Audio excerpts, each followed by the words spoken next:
which is another book that I've recently picked up. This is a pre-order and is the 4th in the Regency. You don't really care about the fact that it's a pre-order. Why am I mentioning that here? Kelsey. Hi everybody, my name is Kelsey and we're about to get very, very nerdy with my summer TBR.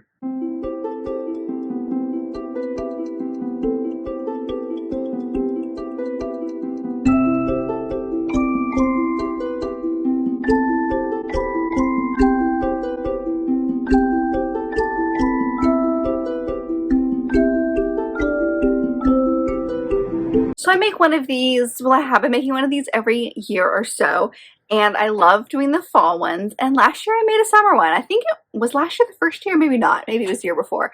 But last year I did not do very good at it. I'm not sure about a single thing on that summer TBR, but I'm doing it. This year is the year I've decided that this is the year that we're actually going to read the things that I want to read. So I have this video kind of in my brain section into 3 separate categories. We've got a couple of fantasy romance books that I really want to get to because I'm really on that fantasy romance high right about now. Although fantasy to me is not summer. Summer is very much a contemporary romance feel for me as far as like what I'm always gravitating towards.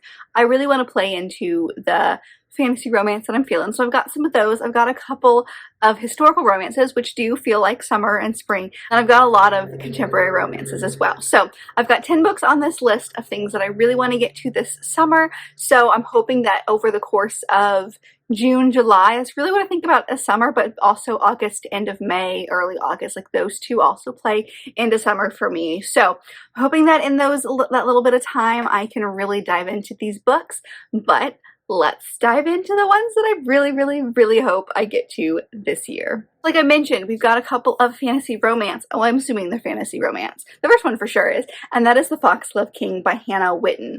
This is one that I got in last month's Fairy Loot. I talked about it in my haul recently, but this is a fantasy romance that's giving me court vibes. And I'm really feeling that after being obsessed with Fortuna Sworn and the ACOTAR series and really diving into Kingdom of the Wicked. Anything that has like fae and courts is really like that's what I want to read right about now. And this one seems like it will be right up my alley. We follow our main character, Lore, and she has basically, according to the synopsis, which is a little confusing, I'm not gonna lie, when she was 13, she escaped a cult in the catacombs and has basically been trying to leave the city, but can't because the city is tied to her magic. So she's kind of been laying low. She's been making a living running poisons for the underbelly of the city, and a run goes wrong and she gets captured by the king, and she's like, this is it, this is the end. But actually he like thrusts her into his court. Now I don't know the reasoning behind that. Nothing in the synopsis is giving me like an idea of why this is what he chooses to do. Maybe he wants her magic, maybe he doesn't.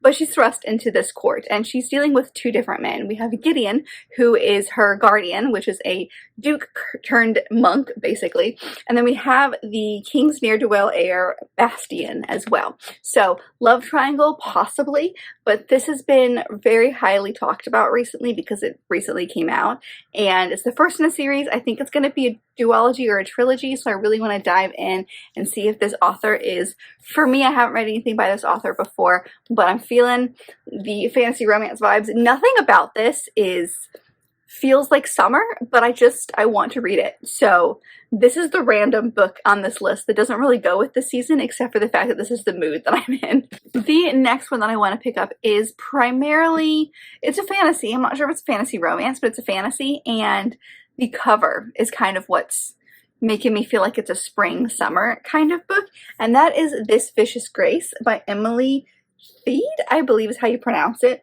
It says her gift can save or it can kill.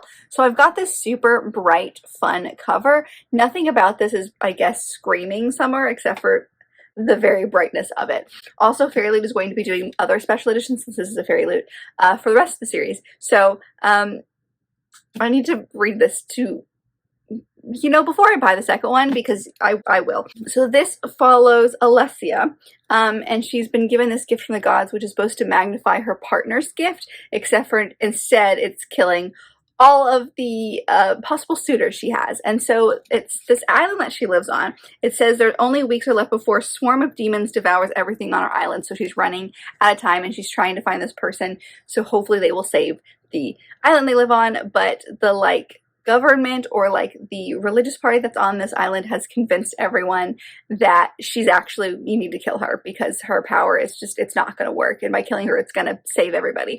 And so she hires this guy named Dante to basically be her bodyguard, and I think some things come out, we learn some stuff about the island, and maybe there's a romance between them. I don't really know, but I've had this one for a while. I can't remember when I got this one in Fairy Loot. I'm trying to find. This one was June 2022, so it's been a whole year since this one came out. So it's about time I read this, but this is the other fantasy, and again, I think it's primarily, it's because of the cover. Like, let's just be honest. This feels like a very spring cover. So, we'll see. This might not be a very summer book, but those are a couple of the fantasies I want to get to. A couple of the historical romances I want to get to. The first one is To Swoon Into Spar by Martha Waters. This is the 4th book in her Regency Vows series. I really enjoyed this. I love Martha Waters' writing. I think she's just so fun. But this one is giving me like countryside vibes, which gives me that spring, summer feeling. So we follow our main character, Penvale, who is, if I remember correctly, the brother of one of our previous characters in this series. I think it's the 2nd book. It's our main female lead. It's her brother, but he basically, his whole goal is to get his ancestral home, and the uncle who owns said ancestral home was like, sure, I'll give it to you, but you have to marry my ward in order to do that, and his ward's name is Jane. And so he and Jane meet in London, and it does not go off well. They do not get along. They can't really stand each other, and they basically like agree to a marriage of convenience in name only. Like, they are going to get married for the sake of, she needs a place to stay, he wants this place, and there's not going to be anything like romantic or anything that you would expect for a marriage between them. It's purely name only. But she has plans. She really wants, I think she really wants, the way it sounds, this place to herself. I'm not entirely sure about that, but she has goals, and Penvale is not doing it. So she and her housemaid basically like create these possible ghosts. Like, I think the way it sounds is her housemaid is going to like dress up as a ghost to hopefully scare Penvale off, and it does not go well. So I'm thinking it might be pranks on each other, maybe. I'm not entirely sure about that, but it just sounds fun, and it takes place in the country, and I love Martha Waters' writing. I think it's so good. So this is screaming fun, goofy, rom-com vibes, so the fact that it's historical just makes it so much better. The next one is one of, I think, the 2 books on this list that actually were on last year's list, and that is my Lisa Kleypas book, which is Secrets of a Summer Night, the very first book in the Wallflower series. I was hoping to get to this one a little bit earlier this year. Clearly that did not happen. This was on my list of books to read last year. Clearly that did not happen. It's one of the like last full-length books in the Wallflower series, and it's the first one. You think I would have read this one, but I didn't. I read them out of order. But the Wallflower series follows 4 women who become really good friends, and instead of basically fighting each other for the possible matches they could make in the season, they become friends and help each other out. And so each book in the series follows a different friend, and this one follows our main character, Annabelle. Now she is beautiful. Everybody is very interested in her. She would be a perfect wife, except for the fact that she has 0 dowry, so no one's actually interested in her. And the one person that is interested in her is this guy named Simon, because he's just very drawn and attracted to her, but he wants her as a mistress, not a wife. And I think it's their romance and the 2 of them coming to terms with some stuff. I'm sure it'll all work out in the end, but summer is in the title, so that tells me this will be a nice, fun, springy, it'll be warm outside, that kind of vibe. So this is one that gives me a very spring cover, but I hope I get to it because I've had this one on my list forever, and it's the only thing that's really holding up this series, and I just need to read it. I just need to read it. All right, the next one is one that you will have not seen yet because I just got it at the beginning of this month, and that is Do I Know You? And this is by Emily Wibberley and Austin Sigmund Baroka. This is an author duo that I read one of their YA books a while ago, and I really enjoyed it, but I've been steering away from YA romance, and this is, I believe, their 2nd adult romance. And if you couldn't tell by the cover, this is all about a couple on vacation, and it just sounds so fun. So this one follows our main 2 characters, Eliza and Graham, who have a very like blah relationship. Everything is kind of very stagnant right now. They go on this vacation, not really expecting anything romantic to happen. And one night when they're at the bar, someone introduces them to each other, basically as if they wouldn't know each other, and they kind of roll with it. They assume these identities of people who are meeting for the first time and are single instead of a actual couple on a vacation. And so because of that, they are starting from scratch. They're doing all of these fun, like flirty first dating things again. So it's them kind of revisiting their relationship, second chance romance of sorts. And I just think it's going to be so fun. But the cover is definitely giving me summer vibes, and I just think it'll be really fun. And there's just something about this book that really drew me in, so I needed to pick it up, and hopefully I'll get to this one during the summer. I'm going to the beach a bunch this summer, so maybe this will be a beach book. We'll see, but this one just screams summer, you know. All right, the next two are actually by the same author.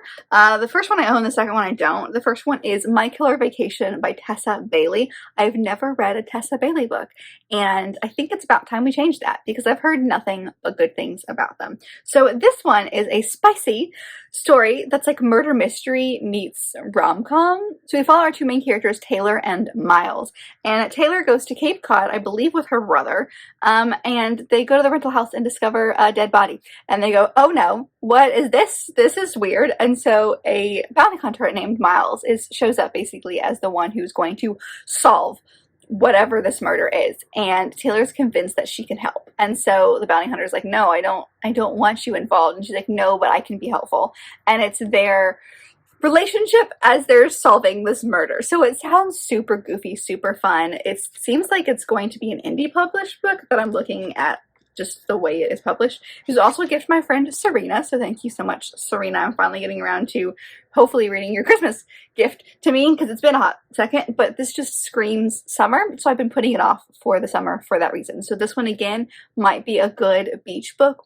We'll see, but I think this just sounds like so much fun, and there's something about fun summer murder mystery that just screams fun. So that's, hopefully we'll get to that one this summer. The other book by Tessa Bailey that I would love to get to this summer, which I don't own a copy of, so I'm debating on whether or not I should read it first before I pick it up, but it's going to be It Happened One Summer, which is the first in the Belsinger Sisters series. It's only a duology, and this one, I've been on and off about whether or not I wanted to read it, and then I read something on Instagram, because that's where I get all my information now, like a couple of lines from this book, and I thought that this sounded really good. So it's back on my TBR, and we'll see if this is the summer that I get to it.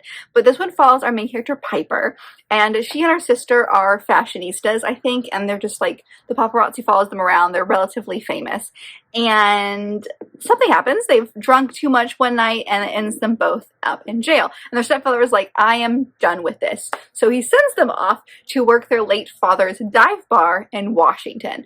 And so when Piper gets there, she's like, it's a really small town. She's not feeling it. It's very rough. Doesn't like anything about this. And she runs into this guy named Brennan, who is a sea captain.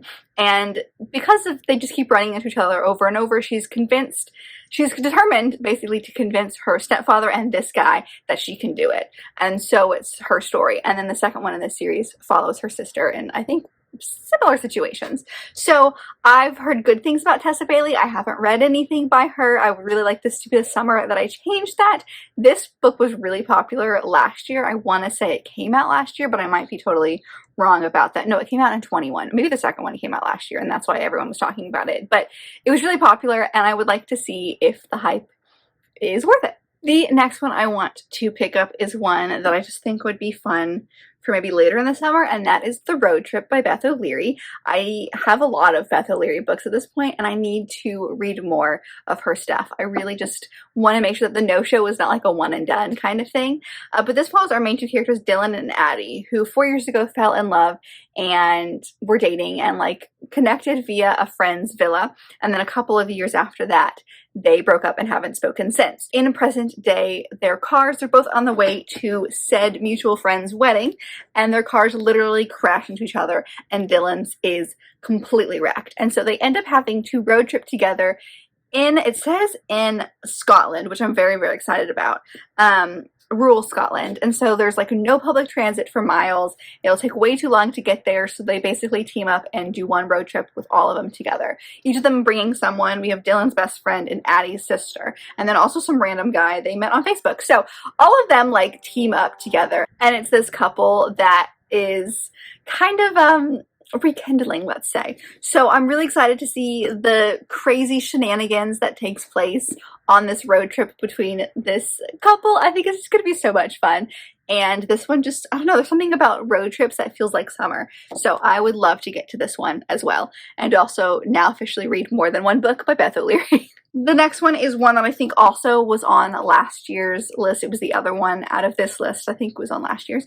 And that is Book Lovers by Emily Henry. I think it's about time I finally picked up this book by Emily Henry. Her new one has come out, so I need to actually be caught up on her stuff. And also this one is just fun for book lovers. You think I would have read it by now. This one follows our main characters Nora and Charlie. And Nora is a literary agent and Charlie is a book editor.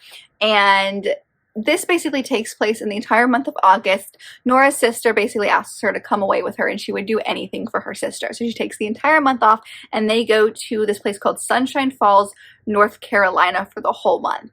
And they're just going to have this fun vacation, just the two of them. But she keeps running into said book editor Charlie, who is someone that she knew from the city, and they don't really get along so well. But they have all these really amazing meet cute moments, and so it's their romance. I'm sure there's going to be way more to it than that. I'm sure there's going to be some other big issue, because that's really what Emily Henry is good at, is having a romance but also having a deeper conversation. So I'm interested to see what that one will be, but it's about book stuff. You think that I would have read this by now, but I'm hoping that this is the summer that I finally read this one. And the very last book on here is actually a book that I have the ARC for, so I'm hoping to get to this one soon, but also I just really love this author, and that is Business or Pleasure by Rachel Lynn Solomon. This is this author's newest book that's coming out in July, so I'm very, very excited about this. I loved the other books I've read by this author, but this one is all about ghostwriting and terrible hookups. So we follow our main characters, Chandler and Finn. And Chandler is a ghostwriter, and so she is really proud of what she does until she shows up one day and the author that she ghostwrote for has no idea who she is and does not give her any credit. And so she meets this guy at the bar, and they kind of hit it off. They end up spending the night together, but it's awkward and spontaneous and it doesn't go well. So she's like, great, we're going to forget about that and we're going to move on. Except for that, she's moving on to writing another ghostwriting another memoir for this guy who's named Finn, and he is, I'm reading it here, a C-list actor best known for playing a lovable nerd in a cult classic werewolf show, and he makes his living as appearing in these fan conventions across the country. And he's the one that she had the one-night stand with. And she's like, that's fine. We're just going to keep it very, very professional. We're not going to do anything else.